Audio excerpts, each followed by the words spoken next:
Om Namo Venkatesaya. Welcome back to our channel. ఈరోజు video ఏంటంటే, ఎంత కష్టమైన పని అయినా సరే ఆ పని పూర్తయినాక మనకు ఆ సంతోషమే వేరండి.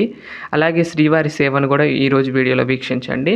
అయితే సేవకు ముందు ఎలా చేస్తామనేది కూడా చూడండి ఈ వీడియోలో.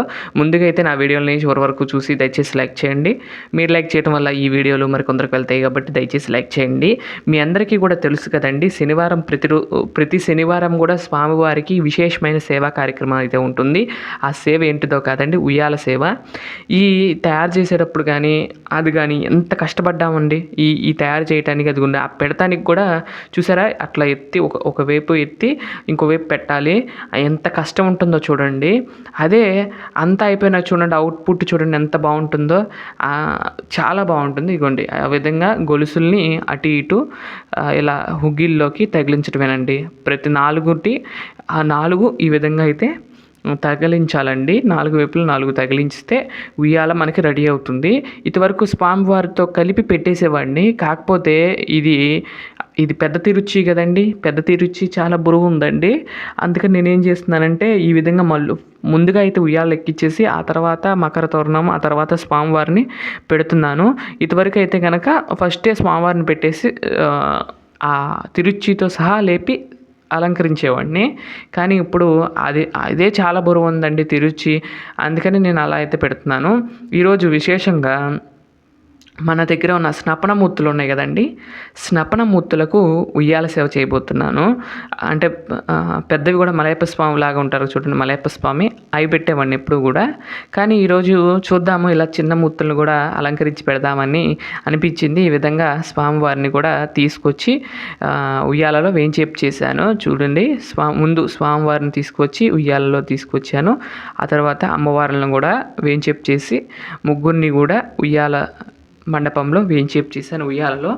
ఆ తర్వాత వెనక వైపు కూడా ఇట్లా బ్లూ కలర్ క్లాత్ పెట్టాను. బ్లూ కలరు అలాగే మనకి భోగ శ్రీనివాస స్వామి నిద్రపోతారు కదండి, ఆ దుండును కూడా వెనక పెట్టి కొంచెం సపోర్ట్గా ఉంటుందని చెప్పి పెట్టాను. ఆ తర్వాత ఈ విధంగా మల్లెపూల మాల ఇవన్నీ కూడా వేసి స్వామివార్లకి అమ్మవారికి ఈ విధంగా ఉంజల్ సేవా కార్యక్రమాన్ని అంగరంగ వైభవంగా చేశాము. అయితే నిన్న లైవ్ ఇవ్వలేకపోయానండి, ఎందుకంటే కొంచెం డిస్టర్బెన్స్గా ఉంది. అందుకని లైవ్ ఇవ్వలేకపోయాను. కాకపోతే మీ అందరికి కూడా చూసే ఉంటారు, నిన్న ఏకాంత సేవ లైవ్ ఇచ్చాను. ఏకాంత సేవ ఎలా జరిగింది ఏంటనేది కూడా కామెంట్ చేయండి. ఎవరైనా ఏకాంత సేవ చూడకపోతే ఆ వీడియోలోకి వెళ్ళి ఏకాంత సేవ కూడా వీక్షించి ఆ స్వామివారి యొక్క ఆశీస్సులు పొందాలని కోరుకుంటున్నాను. ఇక్కడ స్వామివారిని అమ్మవారిని ఉయ్యాల్లో వేయించేపు చేసి వేదము, నాదము, గీతములతో స్వామివారికి ఈ ఉంజల్ సేవా కార్యక్రమాన్ని నిర్వర్తించడం జరిగింది. చూడండి, అందాక నుండి అన్నీ కూడా అవి బిగించి అవి కట్టి ఎంత కష్టపడ్డామండి.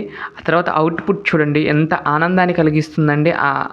ఏదైనా అంతేనండి, మనం చేసే పని ఫస్ట్ అది కష్టంగానే ఉంటుంది ఏదైనా, తర్వాత అదే మనకి ఆనందాన్ని కలిగిస్తుంది. మనం చేసే పని మనకి ఆనందాన్ని కలిగిస్తుంది. అలాంటి పనులు మనం ఎప్పుడు కూడా చేయాలి.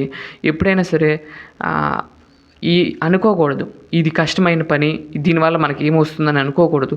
కానీ మనం చేసే ప్రతి పని వల్ల మనకి ఒక ఆనందాన్ని ఇస్తుంది ఆ పని అనేది. మనం చేసే ఇంట్లో పనులు కానీ, అలాగే మనం ఇలా స్వామివారికి సేవలు కానీ ఇవన్నీ కూడా చేసేటప్పుడు చేయాలా అనిపిస్తుంది. ఆ చేసిన తర్వాత ఆ సంతోషం వేరు. మన చేతులతో మనం స్వామివారికి ఉయ్యాల వేసి స్వామికి ఉయ్యాల సేవ చేశామా అనే తృప్తి ఉంటుంది. ఆ తృప్తి అలాగా ఆ సంతోషము ఎవరు ఇవ్వలేదు. అటువంటి సంతోషాన్ని స్వామి మనకి కలిగిస్తూ ఉంటారు మన సేవ. ఈ సేవ ద్వారాగా నేను తెలుసుకుంది ఏంటంటే, అంత కష్టపడి నేను అవి తయారు చేయించటం కానీ, కర్రలు కట్టి అవన్నీ కూడా చేస్తే చేసేటప్పుడు అనిపించింది చేయాలా అన్నట్లుగా అనిపించింది. ఇంత కష్టపడి చేయాలా స్వామికి అని అనిపించింది. కానీ ఎప్పుడైతే ఈ తిరుచి కానీ ఆ ఉయ్యాల ఇవన్నీ కూడా పూర్తయినాయో తర్వాత చాలా ఆనందం కలుగుతుంది నాకే. ఉయ్యాల సేవ జరిగినప్పుడల్లా సరే అదొక తృప్తి.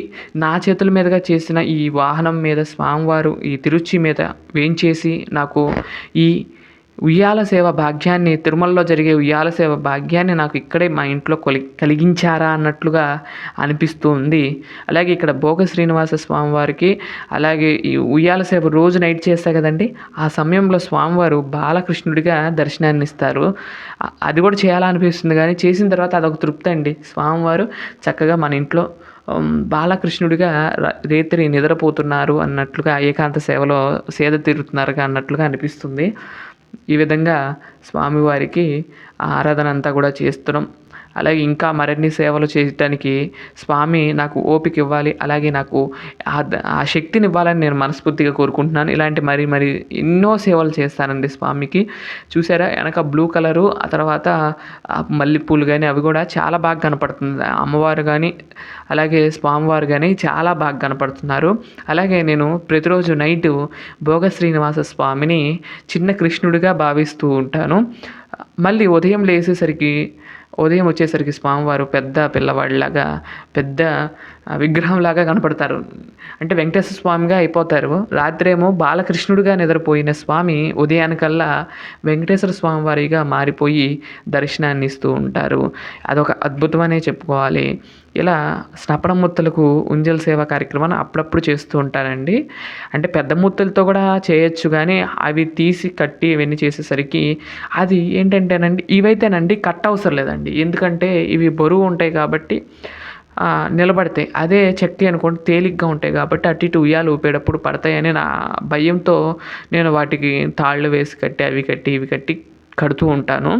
కానీ ఇక్కడ ఈ స్వాములు అయితే కనుక కొంచెం బరువు ఉంటారు కాబట్టి అలానే పెట్టేశాను. కానీ ఎటువంటి అటు ఇటు జరగటం కానీ అదేవి ఏమి ఉండదు, మామూలుగానే ఉంటాయి. ఈ విధంగా స్వామివారికి అయిపోయిన తర్వాత మంగళహారతి అయితే ఇస్తాను. మామూలుగా అయితే నక్షత్ర హారతి కూడా ఇస్తూ ఉంటాను. అంటే పెద్ద మూర్తులు అయితే నక్షత్ర హారతి ఇస్తాను, చిన్న మూర్తులు అయితే కర్పూర దివ్యమంగళ నీరాజనాలతో ఈ పూజ అయితే చేస్తూ ఉంటాను. ఈ ఉంజల్ సేవలో మీరందరూ కూడా పాల్గొన్నారని, ఆ స్వామివారి యొక్క ఆశీస్సులు మీ అందరూ కూడా పొందుతారని కోరుకుంటున్నాను. ఈరోజైతే నిన్న జరిగిన సేవను ఈరోజు వీడియోలో వీక్షించారు కదండి. స్వామివారి సేవ ఎలా ఉంది ఏంటి అనేది కామెంట్ చేయండి. స్వామివారి మూర్తులు ఎలా ఉన్నాయి ఏంటి అనేది వచ్చి కామెంట్ చేస్తే నేను చూస్తాను. కొంచెం ముందుకు వెళ్తే స్వామివారిని అమ్మవారిని నేను దగ్గరగా తీశాను వీడియో, చూడండి. అలాగే మీకు అనిపించిందండి ఎంత కష్టమైన పని అయినా ఆ పని పూర్తయినాక ఆనందం అనిపిస్తుందా లేదా అనేది కామెంట్ చేయండి, ఎంతమందికి అనిపిస్తుంది అనేది. ఈ విధంగా అలంకారం చేసేటప్పుడు ఈజీగానే ఉంటుంది, చేసిన తర్వాత అవుట్పుట్ చూసిన తర్వాత అదొక తృప్తి, ఆనందం అండి ఎప్పుడైనా సరే. ఈ విధంగా స్వామివారిని అమ్మవారిని దగ్గరగా చూపిస్తున్నాను చూడండి, మీరు కూడా దర్శనం చేసుకోండి. మరొక మంచి వీడియోతో రేపటి వీడియోలో కలుస్తాను. అంతవరకు సెలవు, నమస్కారం.